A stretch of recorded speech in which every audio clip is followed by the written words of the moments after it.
Hello, welcome to second in a series discussion about Brexit, art and European collaboration.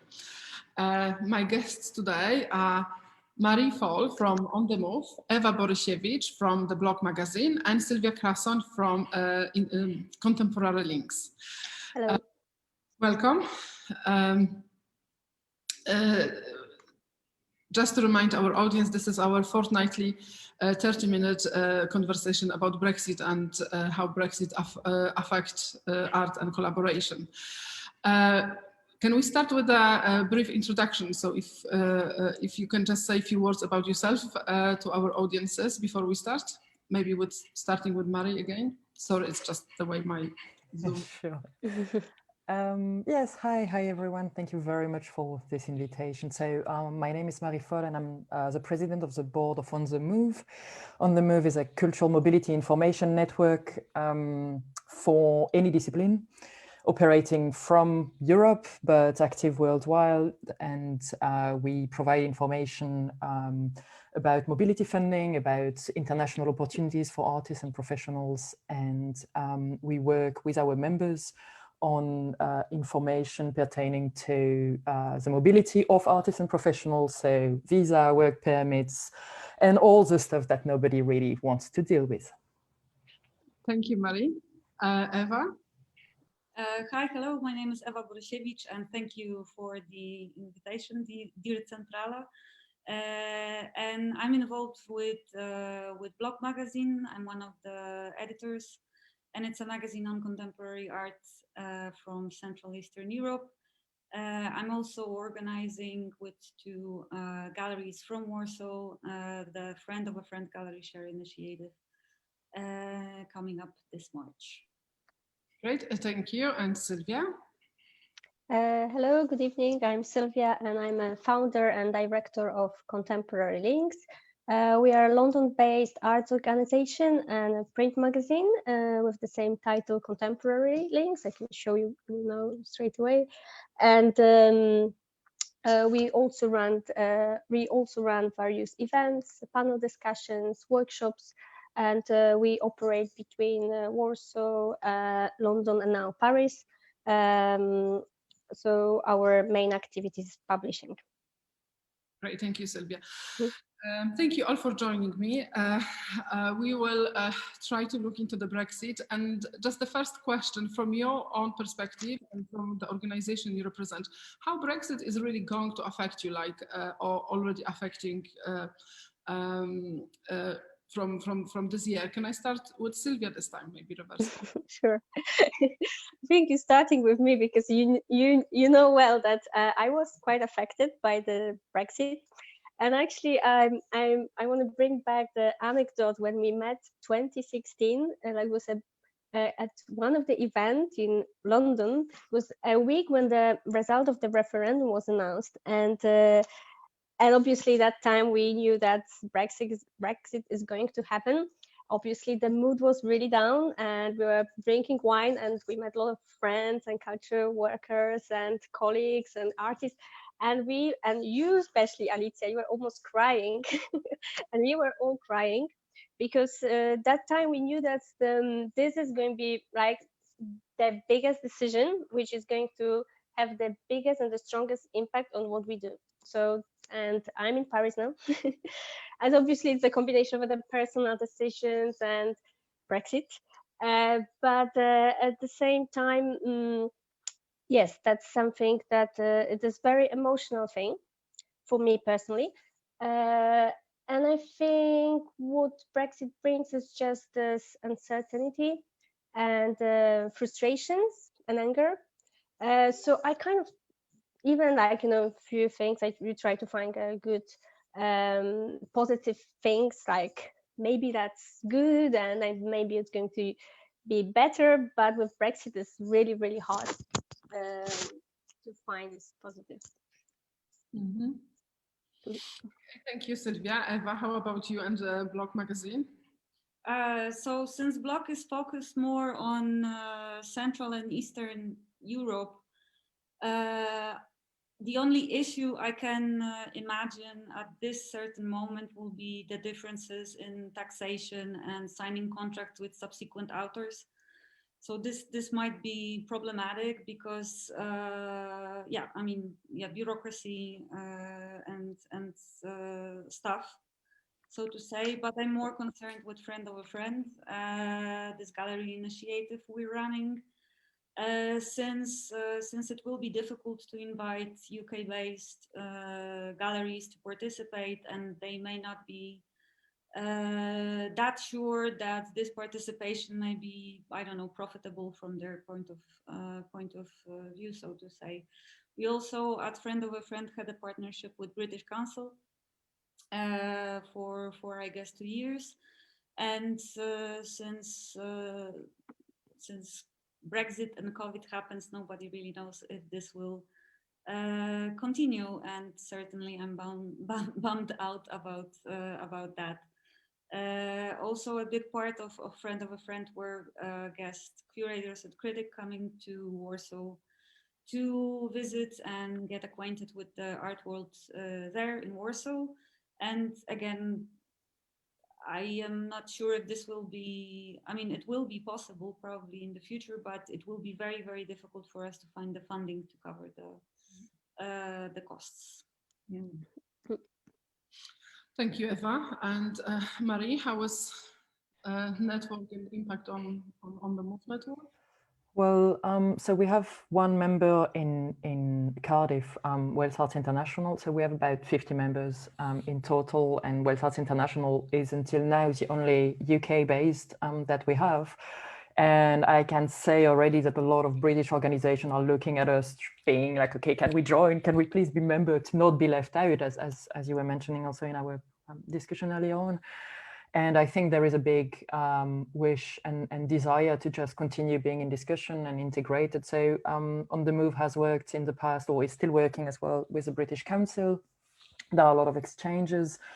But indeed, like the fear around this question of mobility and everything related is popping up in every discussion. And there is really this aspect coming up, especially when it's about networking, when it's about staying in touch, developing projects together. So not even the hardcore selling and business around the gallery, but just even like, okay, how do we stay in touch? How can you imagine international collaboration if you don't know the other person? And that's like this risk of losing the connection that's very present in discussion that I'm having.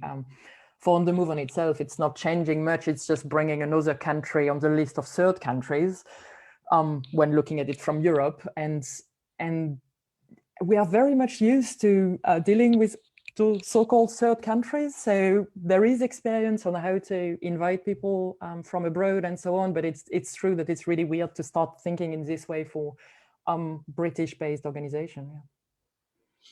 Thank you. We are here at Centrala in Birmingham in the UK.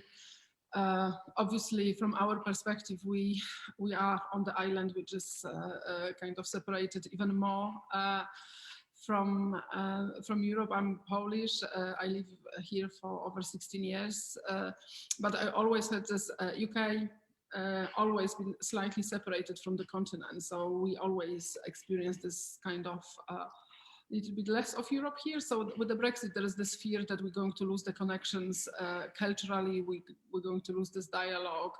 And there is this fear that maybe not everything will be, because we still don't know how complicated it will be to build a relationship and partnerships. But I think the fear is that for European organization or I don't know, artists or even touring musicians, if they're going to choose where to go, and if there is a choice between very easily accessible country with with practical mobility, the fear is they will go to just pick someone from other countries, the UK, where there will be so much paperwork and red tape, really. So because I think what's happening here on top of Brexit, or together with Brexit, the UK decided to change the immigration system completely. It's not even for EU members, but also for people from outside of the EU. So like even before, we could bring very easily artists from outside of European Union. Now, even this is more difficult for outside of the European Union than was before. And because COVID is cushioning this process a little bit more, because we, as our gallery is, you know, closed and empty, we cannot continue with our exhibition. We just cancelled exhibition with the Polish artists. The following, the next exhibition we expect maybe will happen is with Moldovan artists, but we will have to have visas for the artists from even outside of Europe, European Union, and we didn't have to before. There are some exceptions for the EU, but it's going to be very complicated, and also transport of the artwork, transport of the instruments. There is going to be a custom on everything. So it's we are fairly small galleries. Obviously, someone who is I don't know, multi-million budget art gallery, probably they can handle it, but for someone who is publicly funded, it's going to be difficult. But do you think, like, you know, maybe Mary, from your network perspective, that European organization will avoid partnerships with UK now because of the difficulties? That's I hope not. I don't think so, honestly. It is changing for sure. There is a change in progress, and it's very difficult to know what will happen concretely. I know quite a few UK organizations that are involved in European projects, for instance, will have set up a branch organization in an EU country to be able to continue operating and not be too worried. So I know that some people are talking those drastic measures, and it's not positive, because it means also that, yeah, the way around is just to move completely. And I'm guessing also, Sylvia, that might be a bit of your case. So I'm not going there at all. But I think, like, a positive thing that I can say to try to kind of at least lighten up the mood is that, on one hand, so the UK member of On the Move is setting up an information point to provide all this information for free. So at least you know what to expect, you know how much custom, well, what kind of custom you have to think about, what kind of permit you need to get, what kind of visa is applicable in order to go to the UK. So that's in progress, and this information will be for free. And that's at least like, okay, if you know what you need to do, that's a first step to continue this collaboration. And I believe this is really important, especially for independent or small galleries. Next to that, a lot of funders in the UK, but probably also in Europe, are thinking on how to support this international exchange and how to change the eligible costs of funding. So if you go for public funding, but also for private funding, that visa cost would be more eligible, because so far those are usually excluded from funding. Think also of extra custom or those kind of things to make sure that exchange can continue to happen. So I think this will change. And so even if right now it doesn't look so promising, I think in the coming months there will be some changes, at least on the UK side, to facilitate this exchange. So that's the most positive I can be on a very practical level. But I think, yeah, there is still this wish to continue collaborating, and hopefully also with possible change of government, change of policies later on, that all of this is a bit easier again. Maybe in the longer term, if you hoping for a change of governments, not going to happen that soon. But Eva, you already mentioned that it's going to be more difficult to commission artists or commission writers from the UK because of the paperwork. So so it sounded like you've already thought about this, and so do you already have some experiences with the UK? No, not really, but I mean, in BLOK we were in contact, and we also commissioned texts from outside the EU. So I imagine it won't be much more difficult than, I don't know, compared to the Ukraine or Belarus. I also think, I mean, I think I'm with Marie on this, that as time progresses, I mean, in the subsequent years or maybe months, will be easier, and we will get adapted to this, and this bureaucracy will become more familiar, and therefore maybe if it's I don't know, easy or less I don't know, deranging, so to say. And yeah, and we will become adjusted, just as Europe, or I don't know, humanity in general adjusted to COVID and the pandemic. It will adjust to Brexit. So I guess I'm also a bit optimistic, although this is, you know, an optimist. I'm optimistic, but in a very long stretch of time, I would say. So. No, that's very good point. If we can get used to and adapt to pandemic and COVID, maybe it doesn't be so bad now.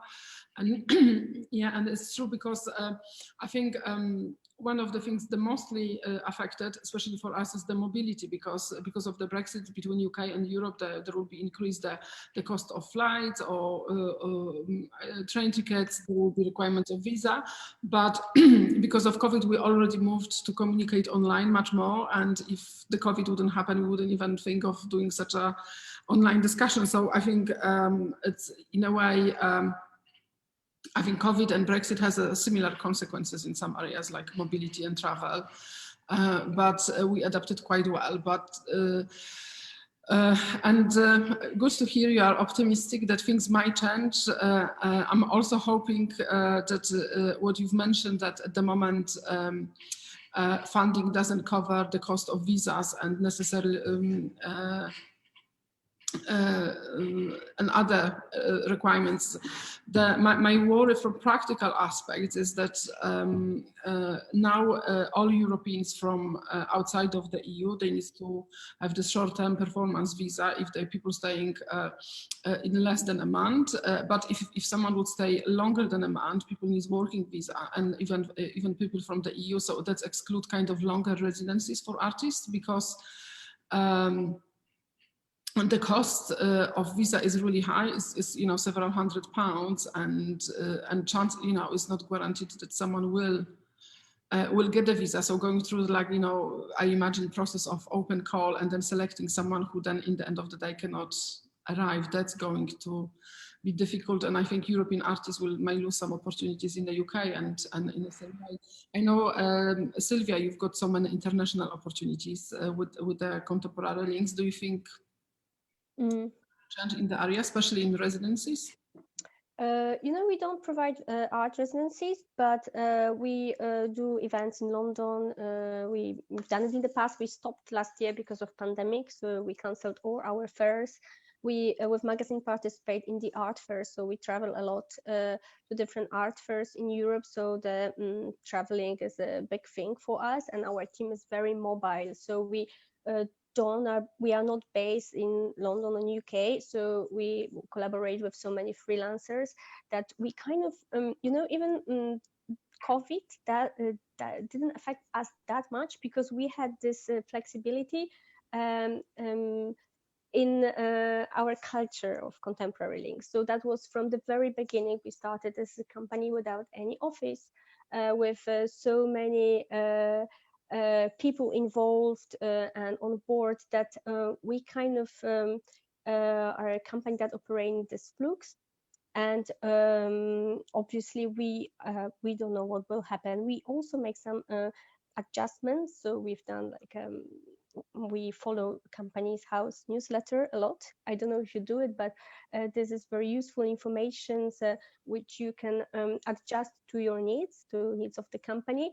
So you get an update every week about the changes in the rules and regulation, about the customs, about mobility. So I think this is very useful too. Obviously, we pay more attention to this technical and administrative things, which we haven't done in the past that much.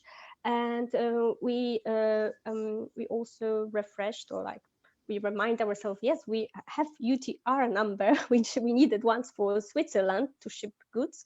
Now that's something which every company based in the UK should have it.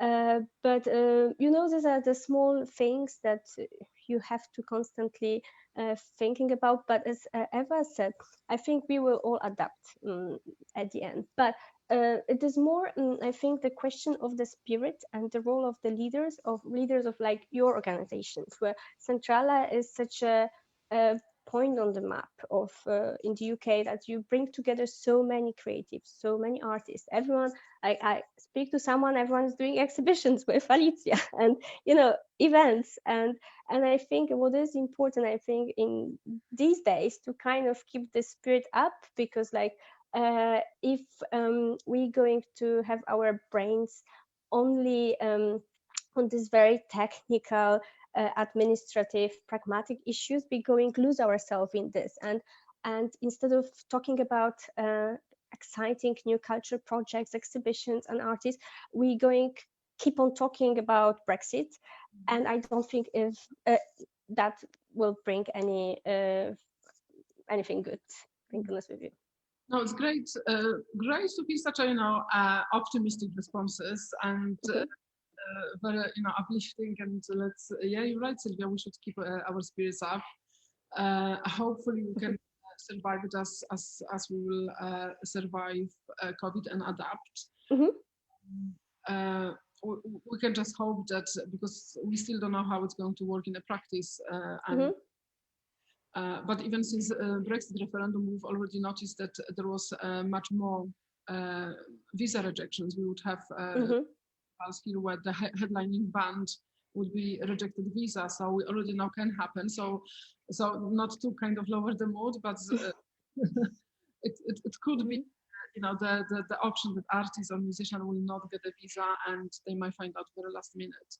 And there is a huge, for smaller or medium organization, there is a huge cost of it, because if you kind of invest a lot into bringing top artists or top musician and you find out in the last minute they cannot get the visa, is first of all cost of the visas, flights which might be pre-booked, and cost of finding someone. So this cost can be and I think we need to adapt in a longer term, because obviously we're funded by Arts Council, and we still have budgets for another 2 years from them. So obviously we know our cost will be higher, because we'll have to pay for visas and customs or whatever, but obviously on the same budget as last year. So, but hopefully we can work around it. One of the points made on the first discussion, we also had someone representing academia, was just a little bit of the work, because you're all saying that we already have the networks, like Marie, there is already members and people want to keep up and keep going. But someone pointed that what actually might not happen is it might be difficult for young people to create new network, because if someone is already established, we have connections, people, that's fine. But if someone will be very, very young and unestablished and will start looking for the connection, for instance, with the UK, and let's be honest, because UK is a really large art market, and especially for music, it is the destination for. You cannot just decide, oh, okay, I'll just keep UK. For many people, it's important to to get to London. But for younger and less established, even organization, it will be difficult. So, what do you guys think? Or maybe, because we have only a few minutes left, maybe advice for someone who's just starting and have this Brexit wall ahead of them, how to kind of quickly build the connections. I can tell you, because we also are talking about this topic a lot recently, and about the education for visual artists, and especially from outside UK, and about how to present them and introduce them to the UK art market and culture sector. And because we've got this expertise, we've got an expert we work with, so we thought that why not to try mentoring sessions about artists who would like to learn about practicalities, and also learn about art galleries, curators, and artists' work to think that, yes, so exactly the point is really important. And we also already noticed that this is the need, because we organized last year Allegro Prize for the art contest for visual artists from all around the world. And when we saw the way they approaching us, we see that there is a lot of need of this practical education. And from that point, we noticed that there is a need also to present them, and they want to learn more about the UK. So I think this type of activities maybe would be worth to present as an arts organization based in the UK, to kind of take care of the younger leaders or younger art practitioners and artists. Great point. Thank you, Sylvia. Very interesting. And how about you, Marie and Eva? And any advice for the young starting artists, creators? I mean, I consider myself both young and unestablished, so I don't know if I can mentor anybody at this point in my life, but I don't know. I mean, it's again, it's not I don't think it's also a case of optimism. It's a matter of perspective. I mean, coming from Poland, you can witness how you can actually exit Europe without exiting the EU. I mean, believe me, it's possible. So I mean, in terms of advice, I guess the internet, and since lockdown happened, is such an immense space. There's a lot of things going on the web. So and also communicating via Zoom and via emails is also, I don't know, it's also a vital and reliable thing to do, I would say. So don't discourage yourself. Now, yes, COVID proved that we can work quite effectively beyond borders, and is reducing this perspective. I think it helped to kind of break this Brexit fear down a little bit more. And maybe last couple of minutes, so Marie, can I just ask you, what do you think, and what's... Well, I'm sure that there will still be a lot of projects in which UK artists will be eligible, and the other way around for European artists to get to the UK. So it's a matter also to keep yourself informed, to check different websites that exist with open call. Obviously, I'm self-promoting on the move, because those are the type of open call that we post, and we only list open call where travel costs are covered. So it's also, especially for young artists, this is a really important aspect, that they will not be able to fund themselves for all the trips, and so that goes also for curators, critics, and so on. There is there are funding that are still available at the moment for really the people who are facing Brexit at the moment. I believe that it's important to look at e-Portunus as a funding stream, to look at different funding like that, and for different opportunities indeed to continue looking through existing networks that are going to continue. There is the European League of Institute of the Art, which is on the visual arts education, so formal education. There are a lot of networks like that exist, so it's important to look out for those, and to make sure to not be alone, and to not feel isolated, because there are all those networks and people who have those networks and provide access. But it's indeed important to know about them first. Last but not least, I can also say there is a publication called Move On for people who are starting and looking at, okay, how do you go at going abroad and doing things internationally? Because I do think that as soon as people are able to travel, they will want to visit fairs abroad and go on residencies and so on.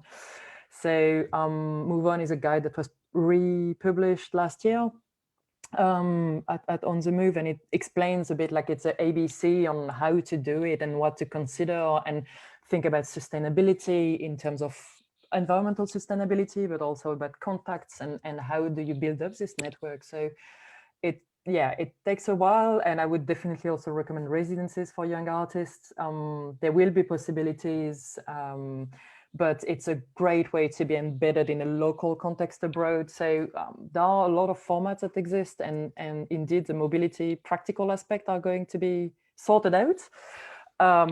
But once this is sorted out, I do hope that we are able to facilitate this again and support artists in their progress. No, it sounds all great. I think it's reduced our fear of being left out a little bit. So it's good to hear there is, like, the spirit and willingness of the continental Europe to still working with the UK. Let's hope it will work out.